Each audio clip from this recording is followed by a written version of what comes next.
Hey guys, my name's Marcus. I'm a volunteer videographer at the Powerhouse. Due to the pandemic, everything got pushed online, and as a result, Emma and myself had a Zoom meeting and created a short little story on her time at the Powerhouse and how it's inspired her to follow her dreams overseas.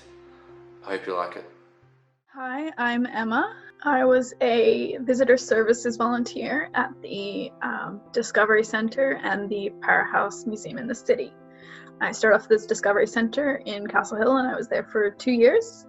And then after that, I moved into the Powerhouse in the city as a Saturday volunteer, and I was there for 5 years. I was doing my undergraduate by correspondence and working nights, so I had some extra time during the days and thought that a volunteer position would be a really good opportunity to get some extra experience. After my undergraduate, I ended up working in finance in the city, and I moved into the city because of that. So this was a really great opportunity to switch over and start volunteering at the Powerhouse in the city. I think it was probably around the middle of my time as a volunteer. The hope of the event was to break the world record for the amount of people looking through telescopes at the moon throughout various locations in Australia.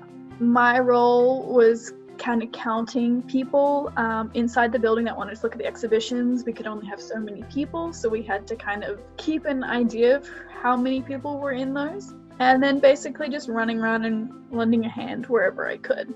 Everyone just really enjoyed getting to be a part of that. I mean, there's not a lot of opportunities that people get to be part of a world record attempt. Just the atmosphere of the excitement of getting to be a part of that, even if we couldn't see the moon, was a great thing. After that 5 years, I had realized that finance wasn't exactly where I had intended my career to go. I applied to courses over in Canada and I got into those graduate courses, and so I made the move.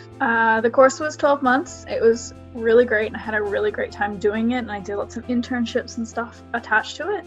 And one of the things that I had to do while I was there was to help with a conservation project on a 1960s fishing trawler.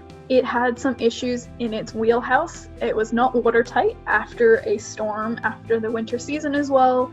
It was leaking water all into this historic wheelhouse, which had the captain's quarters and all the original map rooms and everything like that. So it was something that really needed to be handled. I don't think anyone else that did an internship over the summer kind of got the same experience. So I was very lucky that I got to do something as hands-on as that.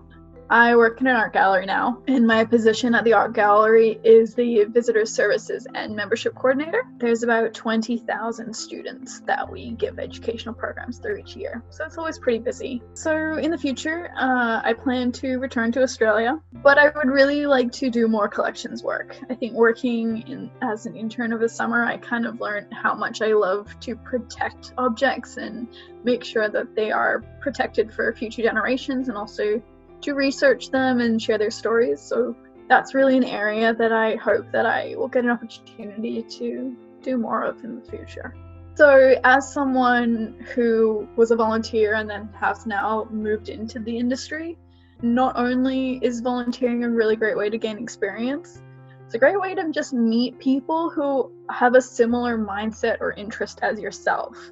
You know, I made a lot of really great friends through volunteering. You know, you can't just meet people who have the same interest in history out in the real world. You know, you're only going to meet those people in a museum.